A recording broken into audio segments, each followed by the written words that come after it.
Hey guys and gals, how we doing today? I've got some what I think is pretty exciting news. I have talked about it for years now, and it's finally happening. I'm about to have 10,000 new babies, and what I mean by that is April 15th I go and pick up my nuck or hive, or what you want to call it, of honeybees. Super excited. So this is going to be really a dual purpose video. One, to show you everything that I was told and what I've read that I need for beekeeping to start out. And any of my friends out there that have bees, I know I have a couple friends, well, more than a couple, that have bees. So if you see something that I don't have that you think I should have starting out, let me know. It is March 9th today, and so I've got a little over a month to get everything I need, and I think I have most of the basics. So let's go over that real quick. Again, this is for the people who already know and help me out, and for those of you who don't know and what you might need. Let's go over some of the tools first. I'm gonna turn the camera around and show you. So we're gonna start with the basic hive tool. That's to open your hive, get your combs apart and things like that. These bees get in there and start working. They're going to use their propolis to basically seal everything up, and you'll need that to pull it apart, scrape things loose, things like that. Pretty obvious. Water bottle. I was told the one thing I can use this for is put a mixture of 1-to-1 sugar and water in this. No, you don't need much, and if it's a warm day like today, it's 50-some degrees, it'd be fine to do that. Just give that new hive you're getting a little shot before you shoot them in the put them in the hive. That way it keeps them occupied while you get the queen out. Here's your smoker. That's pretty self-explanatory. Disrupts the pheromone scent, kind of doesn't disorient them, but distracts them from what they're really smelling. It says they calms them, but I think it just distracts them and breaks up their pheromone smell. Here is your nice bee brush. It's pretty soft. Of course, that's obvious, you know, brushing bees away. This is your hive reducer. You have a small end, large end. I'll use this larger end whenever I first put the bees in there. Of course, you've got your gloves, which I probably will not use when I first put the bees in here. I want to know what's going on. I want to feel what's going on, and if I get stung, it's probably my own fault.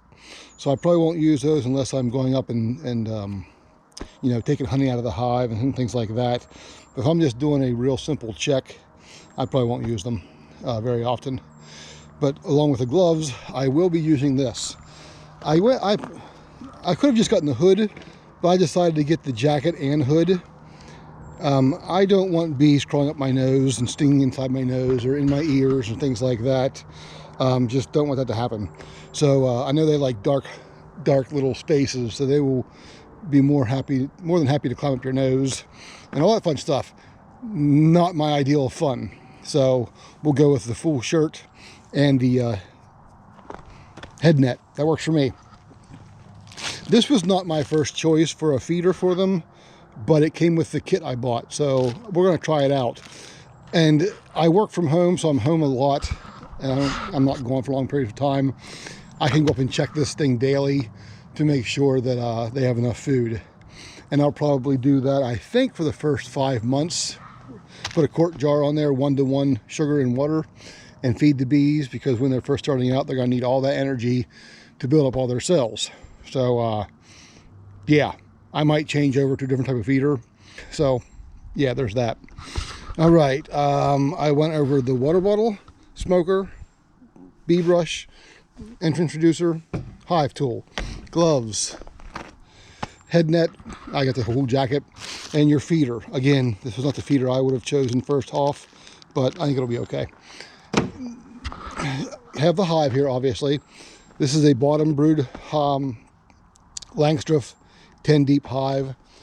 Once this fills up, I'm guessing I get my bees in April. Probably by May, I'll probably need this second top. Just as deep, but the upper brood. And that's where they're gonna store most of their honey for themselves. And then you'll add supers on top of that. You can get small or medium supers, and that's where they're going to store all their extra food.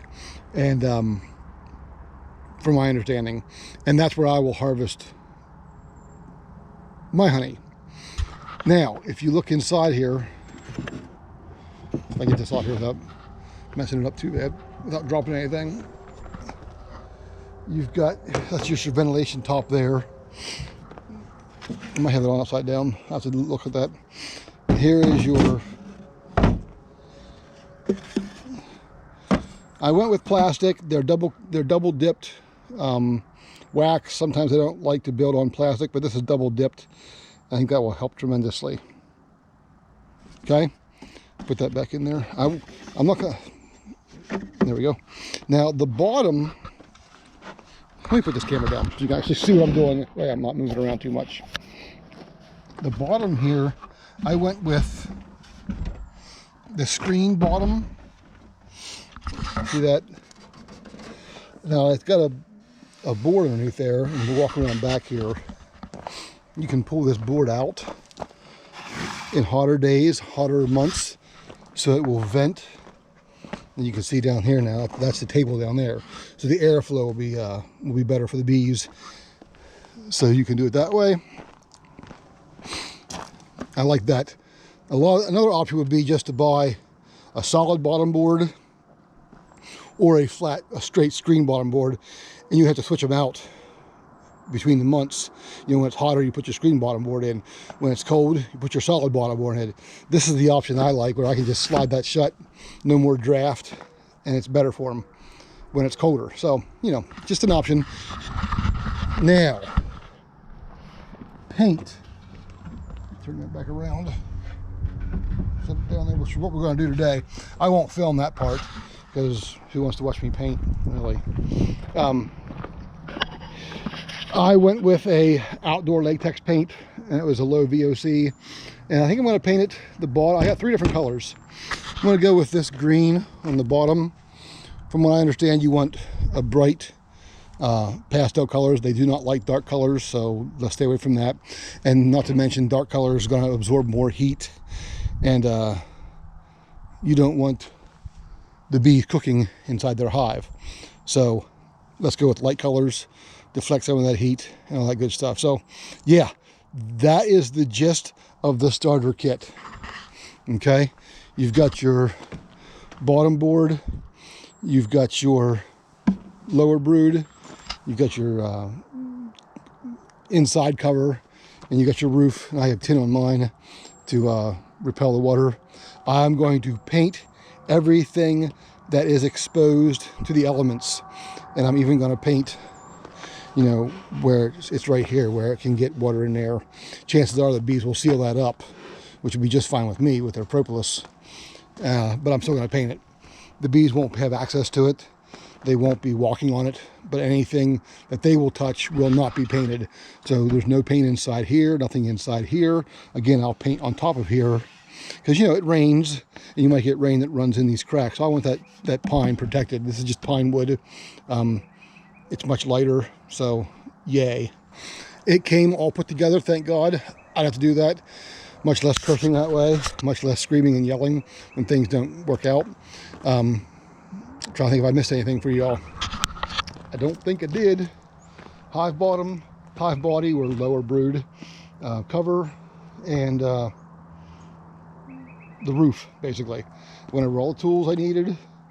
Not missing anything. Next is to paint. I'll show you the end product when I'm done painting.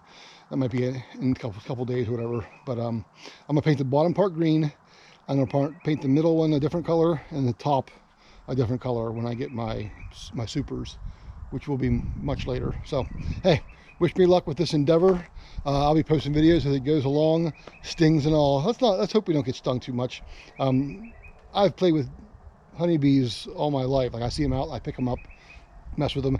Never been stung that way. The only time I got stung was I rolled over on one time in a clover field, so that was my own fault.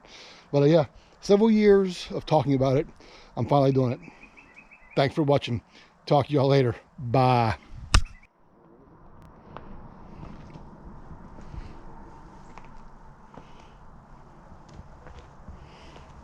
That's the first coat. I think it looks pretty good. I like it. Let that dry overnight and we'll finish the rest tomorrow afternoon.